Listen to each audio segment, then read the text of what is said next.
선지자는 지금 높은 이 파수하는 곳, 높은 성루에 앉아 있습니다. 무엇을 하죠? 하나님의 답변을 기다리고 있습니다. 여러분, 누가 기도합니까?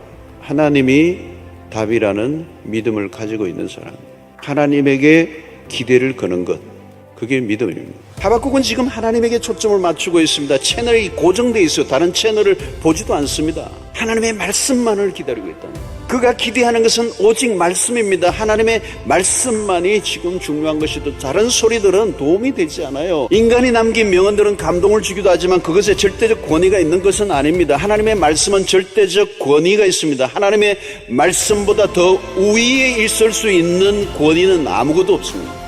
하나님의 말씀은 그 안에 하나님의 의지가 들어있습니다. I will 이라고 하는 의지, 그 말씀대로 이루시고자 하는 의지가 그 말씀 안에 들어가 있기 때문에 그 전능하신 하나님의 말씀은 반드시 이루어지고야 만다는 거예요. 그러면 여러분, 중요한 것은 하나님의 말씀입니다. 여러분, 가뭄에 찔끔찔끔 이렇게 비가 올 때는 땅이 그냥 말라버리고 뭐 아무리 와도 소용이 없고 아무 일이 일어나는 것 같지 않은데 한순간에 그냥 폭우가 내리니까 그냥 물바다를 이루는 폭포수같이 내리는 그런 역사가 일어나는 것이죠. 여러분, 그냥 하나님의 은혜의 때가 되면 축복의 장마비가 흘러넘치는 하나님의 때, 그 때를 기다릴 줄 아는 것, 그게 믿음이라는 거죠.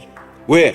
그 때는, 그 시간은 하나님이 지고 계시기 때문에 그 하나님을 우리가 바꿀 수 없어요. 그 하나님의 때가 우리의 인생에 가장 중요하게 정확한 때에 이루어질 것을 우리는 믿음으로 받아들이는 것 외에는 다른 길이 없어요. 그래서 성루에 올라앉아 있던 하박국 선지자, 응답이 올 때까지 그 기도의 자리를 지키기 위해 모습.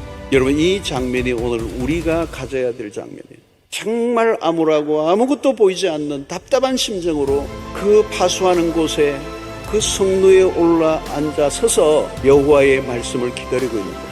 승부는 하나님께 나아가는 우리의 태도에서 결정됩니다. 우리가 그 태도를 포기하지 않고 견지하고 이 어려운 시대 속에서 여전히 하나님의 말씀을 기다리고 기도의 자리에서 묵묵히 미련 곰탱이같이 앉아있는 그 사람을 하나님이 만나주시고 말씀해 주신다.